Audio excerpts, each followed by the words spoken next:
Suara Hati. Renungan hari ini, Kamis, 14 Agustus 2025. Topik, Tuhan menghargai hal-hal kecil dalam kehidupan kita.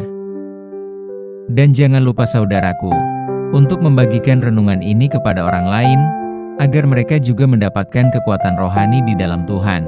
Kiranya saudara diberkati oleh Tuhan kita.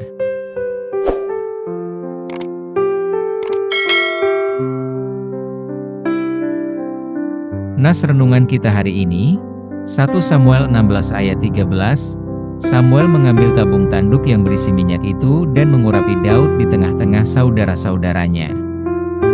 Sejak hari itu dan seterusnya berkuasalah roh Tuhan atas Daud.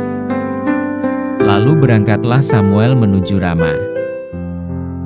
Saudaraku, saat kita merenungkan kisah Samuel mengurapi Daud, kita belajar beberapa kebenaran mendalam tentang Tuhan Allah, dan bagaimana Tuhan Allah bekerja dalam hidup kita. Dari kisah ini, kita belajar bahwa Tuhan menghargai hal-hal yang kecil, dan hal-hal kecil itu, mungkin kita menganggap bahwa hal itu tidak penting. Sebab, kita berpikir lebih cenderung kepada yang sesuai yang lebih tepat. Kita juga lebih cenderung berpikir, bahwa Tuhan Allah akan menghargai yang paling berbakat. Ternyata saudaraku, kebenarannya adalah Tuhan justru lebih menghargai apa yang tampak kecil dan tidak begitu penting di depan kita. Mari kita perhatikan dalam Nas 1 Samuel 16, 6-13, semua putra-putra Isai yang telah diperhadapkan kepada Nabi Samuel, kecuali Daud, cenderung lebih matang atau berbakat dalam memimpin, dan memiliki banyak pengalaman. Itulah menurut ayah mereka dan Samuel. Namun Tuhan Allah justru memilih anak Isai yang paling bungsu, dan tidak berpengalaman. Mengapa Tuhan Allah mengutamakan hal-hal yang tidak masuk akal bagi orang-orang dewasa? Justru itu pula yang ditargetkan Tuhan Allah. Contohnya, ketika Tuhan Yesus hendak memberi makan 5.000 orang lebih, yang berkumpul untuk mendengarkan khotbah Tuhan Yesus. Tuhan Yesus mengatakan untuk memberi makan mereka. Tetapi para murid bertanya-tanya bagaimana cara memberi mereka makan sampai kenyang.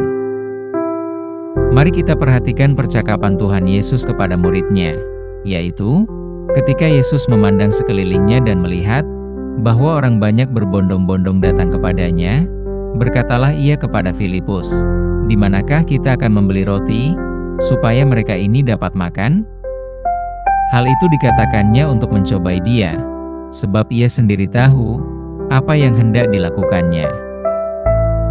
Lalu jawab Filipus kepadanya, "Roti seharga 200 dinar tidak akan cukup untuk mereka ini, sekalipun masing-masing mendapat sepotong kecil saja." Seorang dari murid-muridnya, yaitu Andreas, saudara Simon Petrus, berkata kepadanya, "Di sini ada seorang anak yang mempunyai 5 roti jelai dan 2 ikan, tetapi apakah artinya itu untuk orang sebanyak ini?" Kata Yesus, "Suruhlah orang-orang itu duduk." Adapun di tempat itu banyak rumput. Maka duduklah orang-orang itu, kira-kira 5.000 laki-laki banyaknya. Lalu Yesus mengambil roti itu, mengucap syukur dan membagi-bagikannya kepada mereka yang duduk di situ. Demikian juga dibuatnya dengan ikan-ikan itu, sebanyak yang mereka kehendaki. Yohanes 6 ayat 5-11. Akhirnya makanlah mereka semua dari 5 roti dan 2 ikan, yang dari tangan anak kecil itu. Makan siang yang tampak ringan dan sedikit itu, menjadi jamuan makan yang besar untuk 5.000 orang dan mereka semua makan dengan kenyang.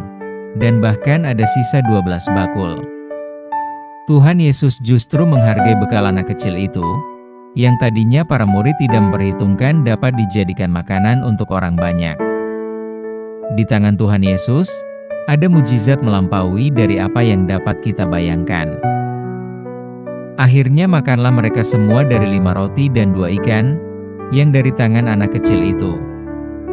Makan siang yang tampak ringan dan sedikit itu, menjadi jamuan makan yang besar untuk 5.000 orang dan mereka semua makan dengan kenyang.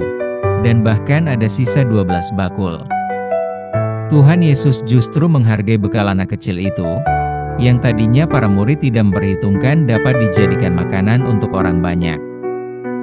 Di tangan Tuhan Yesus, ada mujizat melampaui dari apa yang dapat kita bayangkan.